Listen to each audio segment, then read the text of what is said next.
Hello everyone, my name is Manolis Sfinarolakis, the founder and producer of Reality Crowd TV, and welcome to a special presentation of our show entitled Social Media and Promoting Your Crowdfunding Campaign. On today's show, we're going to go through a bunch of social media topics that will hopefully help you promote your campaign.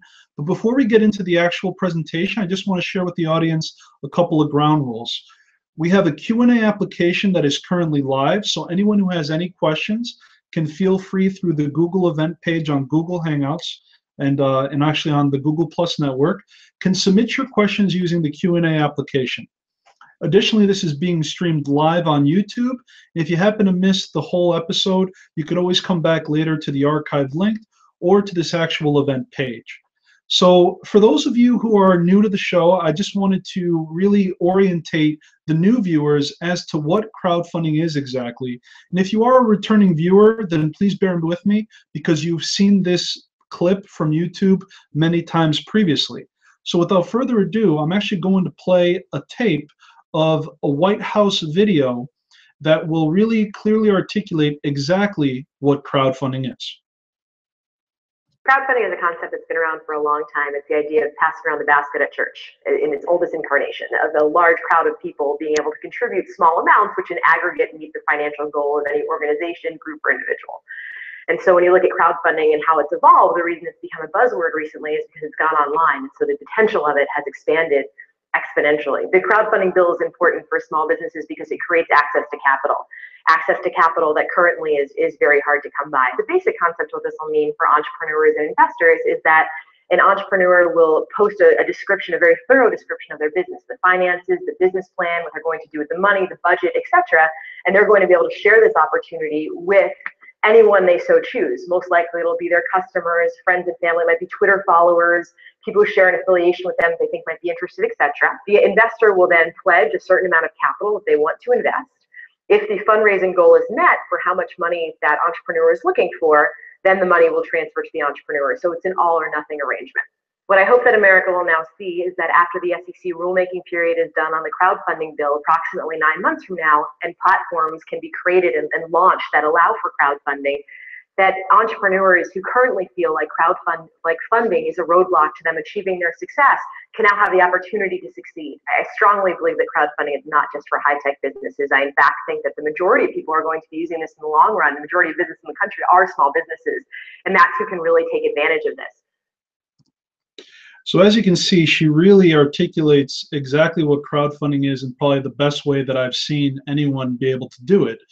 And so really just to summarize, the first two sentences that she says are very important to take note.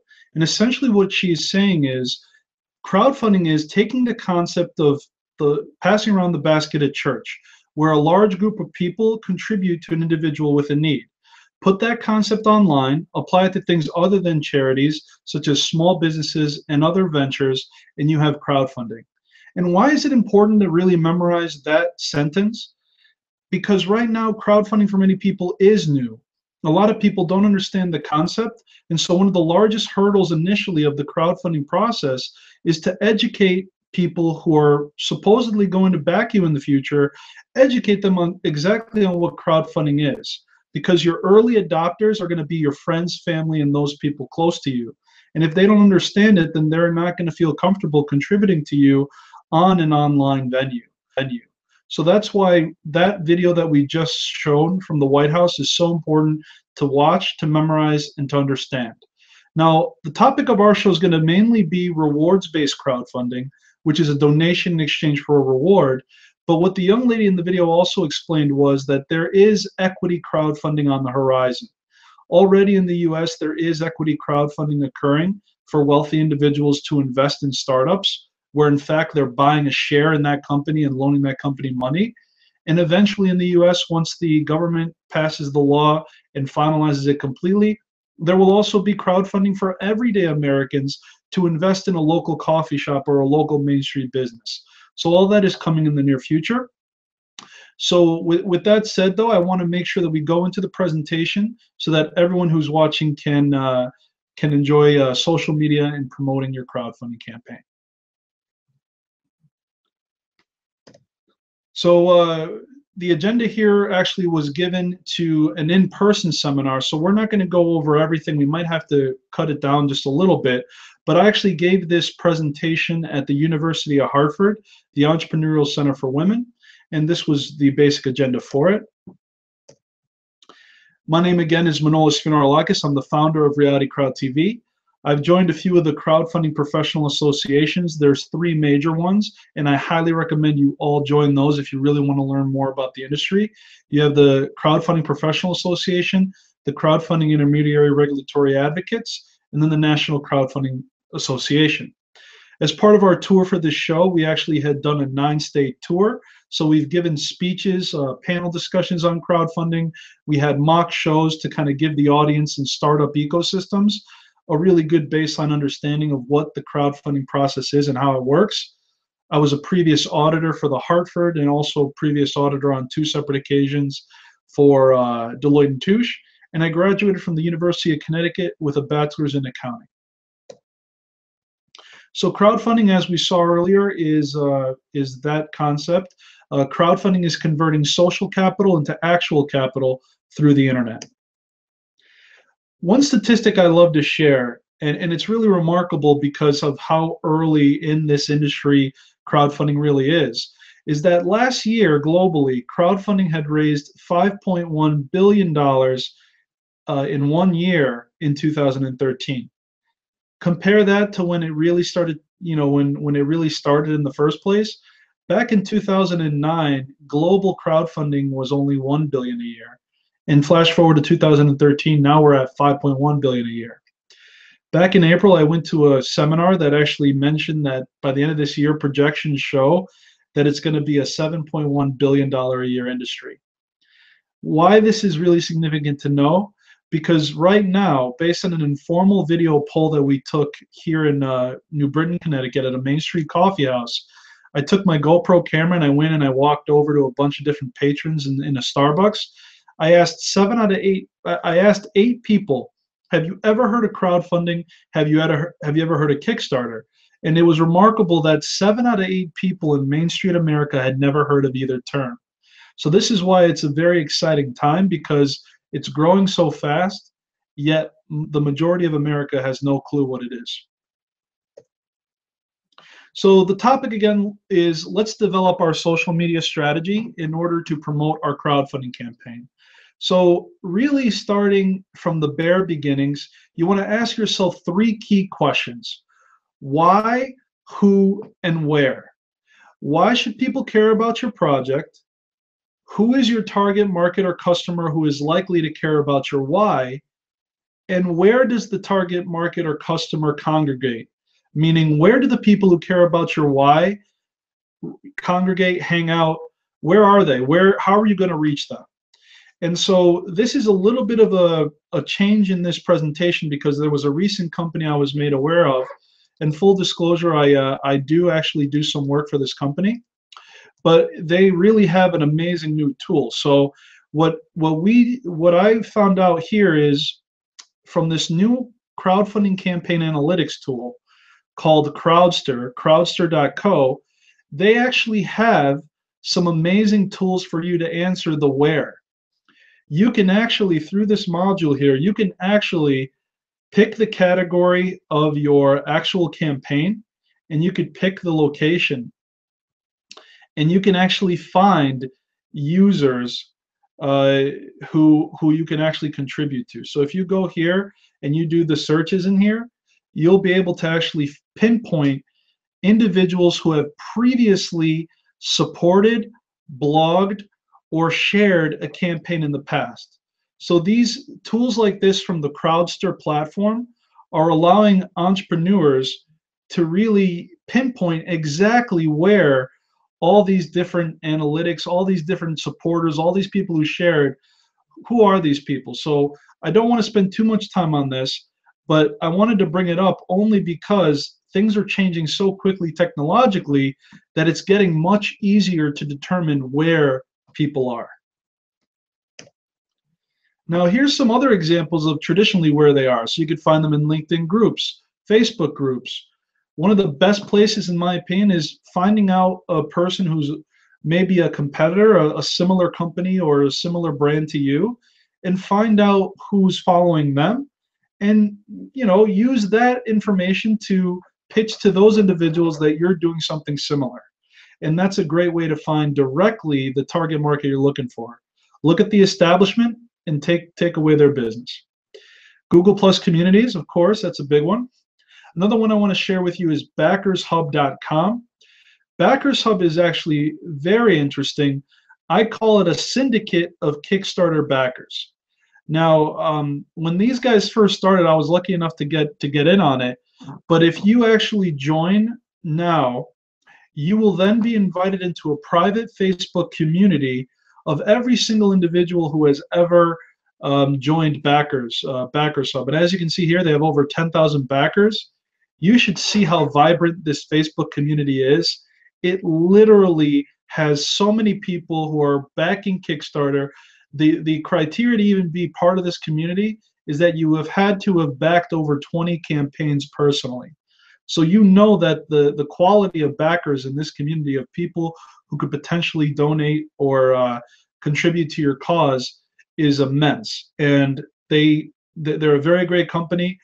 They're basically the Groupon of Kickstarter. And additionally, there's also great places to go is forums. If you go to the Kickstarter forum, for instance, this is another great place where you can actually go to this forum and either meet people who could help you and promote you. You could actually ask questions and try to get some tips and tricks for free. There's a lot of free places with human interaction, such as Kickstarter forum, where you might be able to find people to help you. And then for real estate, you have Bigger Pockets. Of course, just the basic search functionality in social media platforms, such as the hashtags, that's always a good one. And then, of course, you always have to think of live events. Ecosystems, service providers, or nonprofit organizations specific to your industry, there really is no substitute for face-to-face. Google Hangouts on air gets pretty close, but in general, having these live events and traveling and making sure you're promoting your brand in a live atmosphere is one of the best ways to go. So now, what is a social media dashboard? So let's say you have your message down, you understand where you need to be, but how do you manage it all? Because social media for many people could be so daunting. It's just such a huge task. It is a day-to-day operation. You have to be on it every single day. And so how do you manage that whole process so that you don't have to use all your time in one place? And what we have here is a social media dashboard. And so the best one that I found is Hootsuite. There's a bunch of other ones, but I personally use Hootsuite. You can actually use it for free for up to 5 accounts. And then for up to 50, it's only $10 a month. And so we have the upgraded package. But the amazing thing that it does is that you can schedule posts months on end. You can send one message to multiple platforms with a click of a button. And you could also look at the analytics to see how did the posts that you actually posted, how did they perform? And of course, you could also engage directly from the dashboard. So the best way to show the audience a little bit about what this is to kind of show you what it is. So right now we're live, and I actually set up this tweet so that we could save time. With a click of a button, after you post your message, with a click of a button, this message, watch us live on Reality Crowd TV, is going to go across 12 different accounts that I have for our brand. So if I click send now, we are essentially seeing Hootsuite work. So instead of me having to go to each separate account and copying and pasting, I set one message, I click send, and shortly it just said message posted. So do I trust that it went off? Sure I do, but let me just prove it to you. We go to my Twitter account for Reality Crowd TV. We look at the most recent tweets I had here, and it should be the one right here. So there we go. Watch us live on Reality Crowd TV. This just went out, but it went out across 12 different platforms, not just on this. So that alone is a huge time saver, and that message could have been scheduled as well. Additionally, you have these dashboards where you can literally click on different accounts that you might manage, and then you could literally respond directly from here. I personally like to respond directly on the other platforms, but you could technically respond here if you wanted to. So that is really the quick tutorial, the quick and dirty on Hootsuite.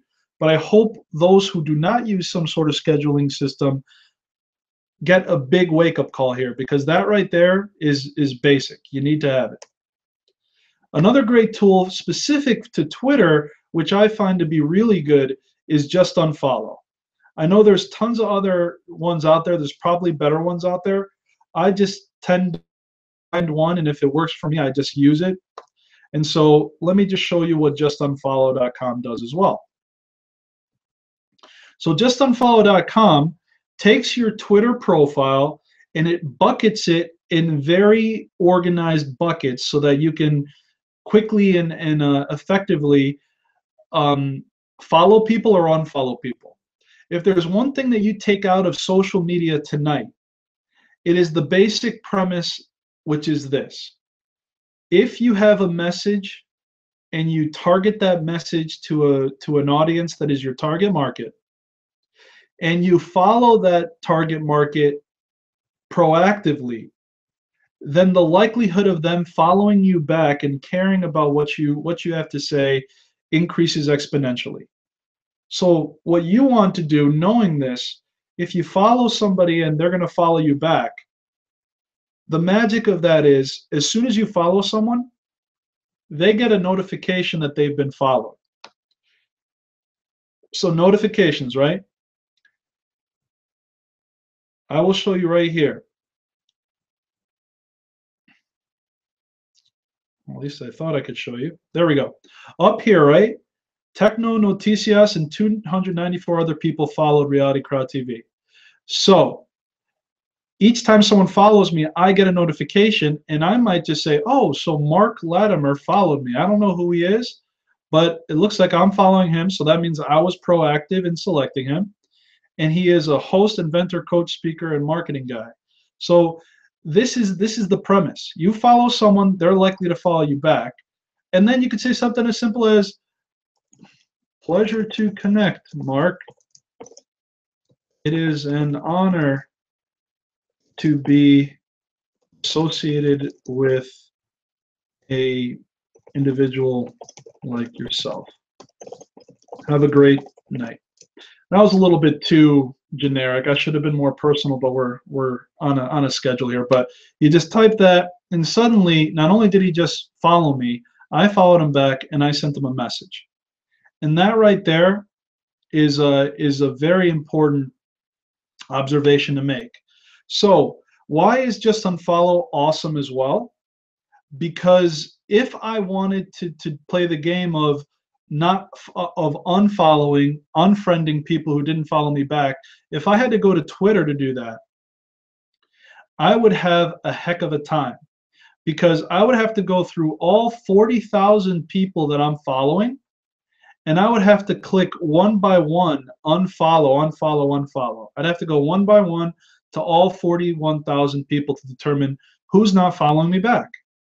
Well, because Just Unfollow buckets all my non-followers in one place, instead of having to look at 41,000 people, this actually tells me that there's 1,900 people that are not following this account back, which is one of our employees, Jay. So in other words, all I have to do is I click on the non-followers, and then with a quick, swift click of the button, I can just keep clicking. And as you see, it is unfollowing in just 6 seconds, right? Just what we experienced right there. 51 people were unfollowed with that hyper clicking that I just clicked my mouse with. So I hope you see why this is important. Additionally, you can actually copy Twitter accounts. You could actually look at their followers, pull them in, and this is how you highly target people that you really want to notice you, because you could look at a competitor or an account that you feel has your target demographic there, and with another click of a mouse, you could follow people just that quickly. So I wanted to make sure that this was clear, because this is one of the best tools that anyone can use to really supercharge their efforts. Another demonstration I want to share with you is crowd speaking. And I'm also going to take a break and look if there's any questions shortly. So bear with me, audience, but I want to make sure we get through this. There is something known as crowd speaking. And another way to show you this is a recent campaign that we did for a crowdfunding campaign. So what crowd speaking is basically enlisting the help of other people's social media accounts towards a message that is to be posted at a certain time on a certain date if the number of supporters goal has been reached. So the Apollo M campaign is a crowdfunding campaign that we're working on, and we actually helped them execute this campaign. The goal was only 50. We got them 311 people to actually support their campaign, and those 311 people had 6.9 million social reach. And so when this thing went off, when this thing went off, 311 accounts tweeted or Facebooked or Tumblred this particular message. And it's basically going directly to their crowdfunding campaign website. And it truly is a remarkable way to leverage your message in one clear and concise place. So that's what crowd speaking is. And the best one that I've seen is Head Talker. They're better than Thunderclap, which is their competitor, because they actually also have an API for LinkedIn. So Head Talker to me is the best one out there. So now that you have your message, you understand who your target is, you have to build your team. There's so many things to do that you can't possibly do the social media. You can't do all the PR, you can't do all the campaign building, the video shooting. This is really a project, and they call it a campaign for a reason. The successful campaigns are the ones that have 3 to 6 months of pre-planning. They're aggregating the resources, they're getting to a place that is organized so that they can reach the magic number of 30% of their funding goal within the first week. And campaigns that have that statistic and have a good message with a clear conversion funnel tend to succeed 90% of the time. So I want to show you really quickly the Apollo M campaign.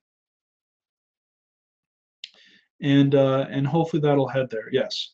So this right now, their campaign started off with a bang, actually. I think within 2 days, we had 35,000 out of their 100,000 goal. And so they actually were trending on the front page of Indiegogo. The problem is that was largely in part to their traditional networks. We did a great job of getting their traditional networks there, but for whatever reason, the crowd didn't have a very, for some reason, the crowd did not embrace them. I personally think this is a great campaign, but since then, there hasn't been much traction.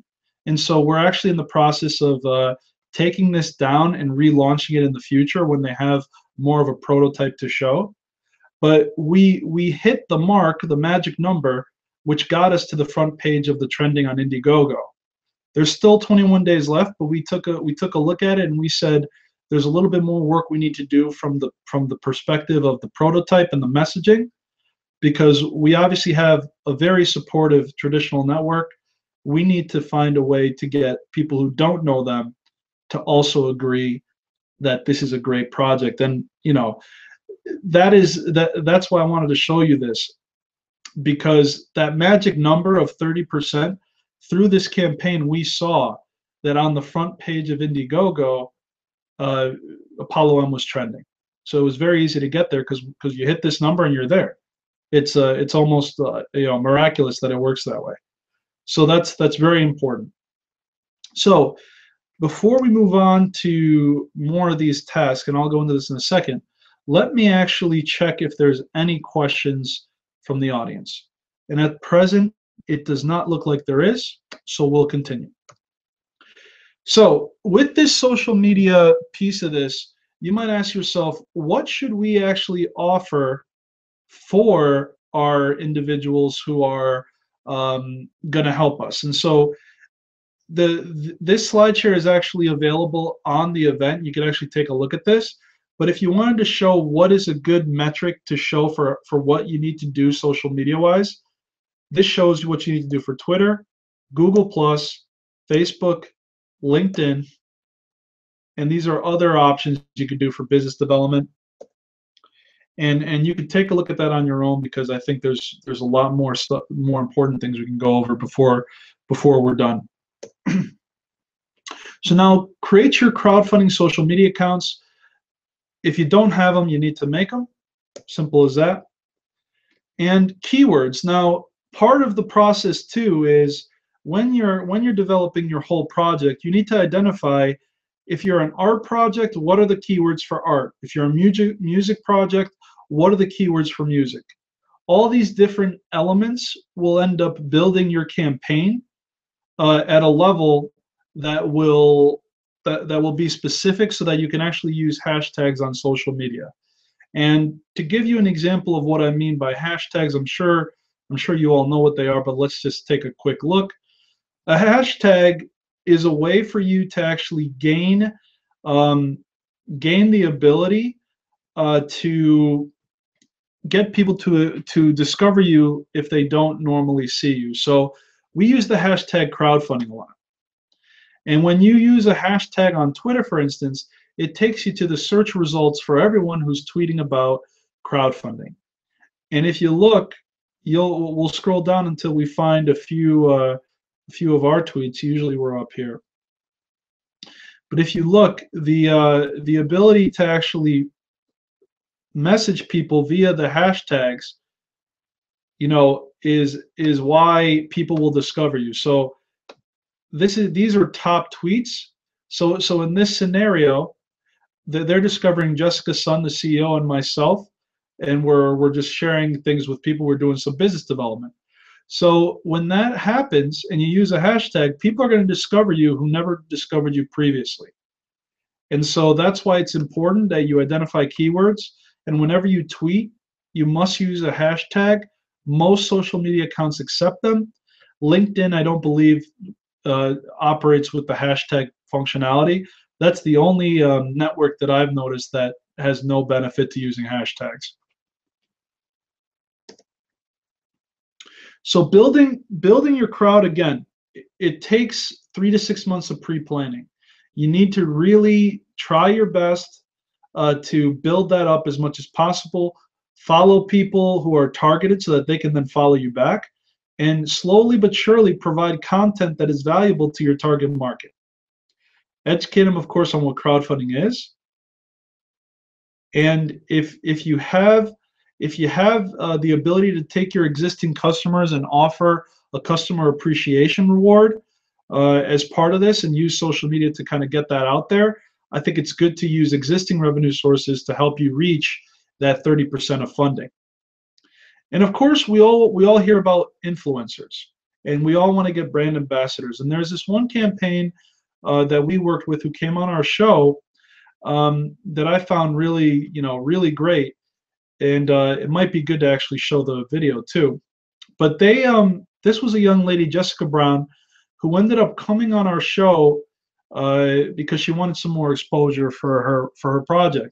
And Jessica is a great researcher. She's talking about diabetes stigma, but she is so renowned in her field that she always is hitting the Twitter sphere, making relationships, really helping people, answering questions about this issue. So she had a very supportive community, and she raised just about what she needed here. But let's take a look at this so you see the type of project this is.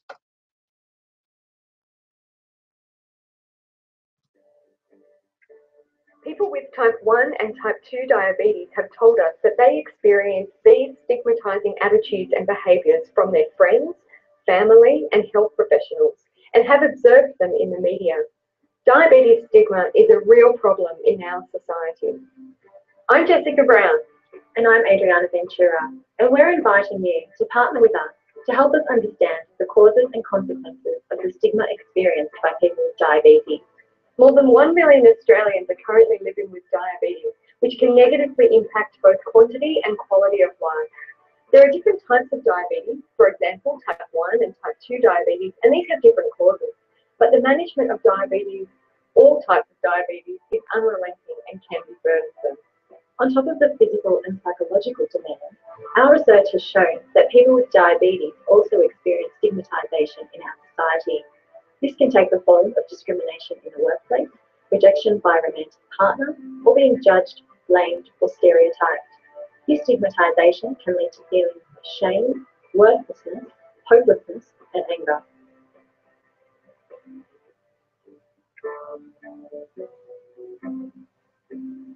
Perhaps you know someone with diabetes and you don't think it's fair that they might be treated this way. Perhaps you have diabetes yourself, and as you watch this video, you're remembering one or two negative experiences from your own past. Or perhaps you don't have any lived experience of diabetes, but you are the kind of person that does not want to live in a world where people are treated differently on the basis of having a health condition. By pledging money to this project, you are actually pledging your support for our research, which ultimately seeks to minimise the scope and impact of diabetes stigma. With your donations, we will roll out a national research project designed to give people with diabetes an opportunity to make their voice heard on the topic of diabetes stigma. This will be done in the form of a survey that will include questions about the perception and experience of stigma, as well as other related topics such as employment, social support, and mental health. Diabetes stigma is a real problem. Join with us as we take the first step to stop the stigma.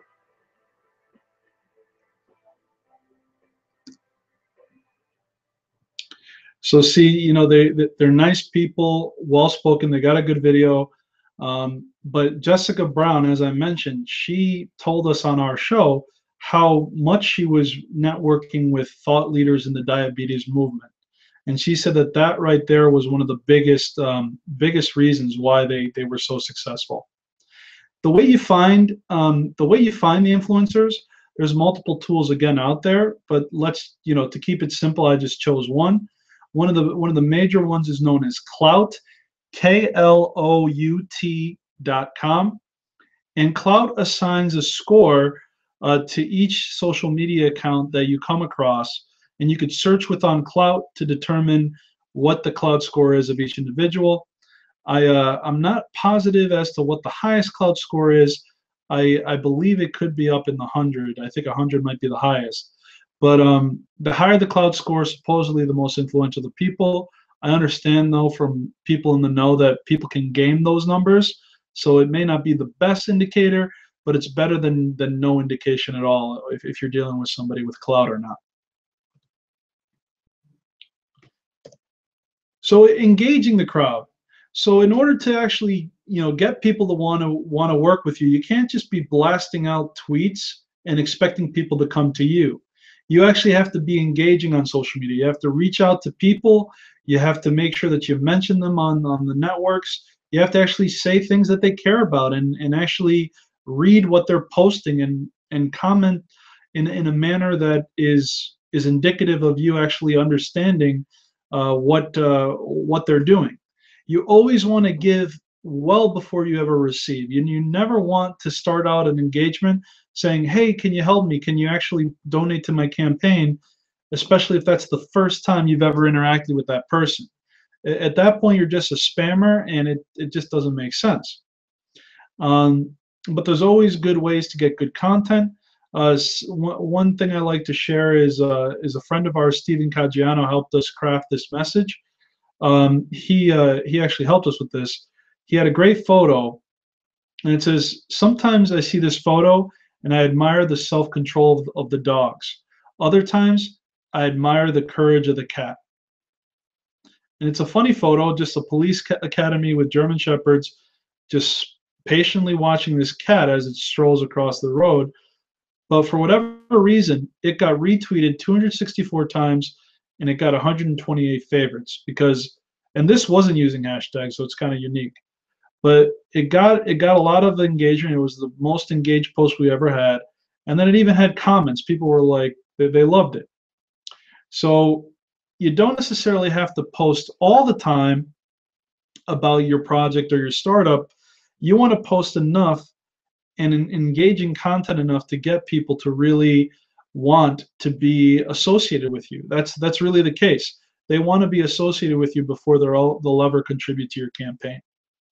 Another great tool is for hashtags is what is known as Twitter chats. Now, a Twitter chat, again, was introduced to me by my friend Stephen Caggiano, but a Twitter chat is simply a hashtag that turns into a Twitter chat on a weekly basis. One of the most well-known ones is known as media chat. So the hashtag media chat, and we could see it here. Media chat is a weekly Twitter chat every Thursday at 10 o'clock Eastern Time, featuring guests on social and online media, new apps, and anything media related. So this chat, during the 1 hour period that this chat is on, it gets millions upon millions of impressions, because everyone knows that in order to every Thursday at 10 o'clock Eastern, they all know to go to this hashtag and engage. And this is my friend Steven. He is just the man. He introduced me to media chat, and he's here all the time. And so when you're here, you literally get noticed. Case in point, my friend Steven's been at this for a while. He's got 100,000 followers, and he loves crowdfunding. Good guy to network with. So yeah, that's another way to be engaging on these channels. Additionally, Google Hangouts. I actually, unfortunately, I don't do a great job with this on my own events, but I see other individuals who have such engagement on their events that it's remarkable. One such event that I found was something held by Virgin Disruptors, and I met a bunch of good people through this. But there was literally over 1,100 people who watched, a bunch of different people who watched, and all these comments were streaming through. And as you can see, we shared something on here as well. So when you actually are at an event and you engage with people and you watch these events and you engage, after the fact, you could still continue engaging, because this event happened on May 9th, but as you can see, people were still talking about it all the way up to June 4th. And so each time someone chats about it, over 1,000 people are getting the notification that there's some sort of interaction continually going on. This is another way to really get people to notice. Another thing to do is this. If you want to get some PR, you could actually use Twitter as a way to get people to get PR for your actual campaign. And another just brief show here. Doesn't look like I have it up, but let me see if I could open it really quickly. Cheryl Snap Connor has been on our show. She is actually a Forbes contributor. She also has her own PR firm as well that she helps people with as well. But I didn't know Cheryl until I reached out to her with our account, and we started just chatting about an article that she wrote about, and I shared another article that was written about us. And so we just had a chat, and next thing you know, she ends up coming on my show and introduces me to an individual who successfully crowdfunded 5 times in a row for a total of 1.5 million. But all this happened just because, we just had the conversation. So it went from Twitter to Facebook to finally to email, and then finally to a Google Hangout. So there's just a lot of ways you can really get a good engagement if you are engaging. I always end the presentation this way. If someone offers you an amazing opportunity and you're not sure if you can do it, say yes, then learn how to do it later. There's so much uncertainty, especially in social media, but especially in crowdfunding, and you have to have the confidence to believe in yourself that you can actually pull this off. If you keep doubting yourself in a crowdfunding campaign, that means you're not fully committed, and you have to proceed and test the waters, because ultimately the crowd is going to be the judge. Whether you hit the 30% or not, the crowd is ultimately going to be the judge on if you actually are going to succeed or not. And so it's important to just proceed without fear. Make sure you obviously take good feedback from people, but don't let unwarranted fear stop you from taking a great opportunity. so that is the end of that presentation. I want to just double check to see if there's any other questions. Okay, it doesn't look like there's any further questions at the moment. The last thing I want to do for the audience members who are online, I want to actually share with you an opportunity. We're going to sign off shortly, but the one opportunity I did want to share with you is how we're looking to help people in this movement in a very big way. So what we're offering people tonight, and we've been offering it for the last week, is an opportunity to sign up for a beta concept that we're working on. We're currently creating a technology, a virtual incubator and crowdfunding syndicate for individuals to learn how to crowdfund. And so it's a program that will take entrepreneurs from start to successful crowdfunding finish in 6 months or less. If you were to just fill out, submit your email address, and press go, the first 100 people who do so are going to get access to this for a full year for free. We need beta testers, so you'll be beta testing it. You'll get full access for free. And if you follow what the confirmation email does afterwards as well, you will actually receive 20 videos teaching you how to do social media for free, plus a media list.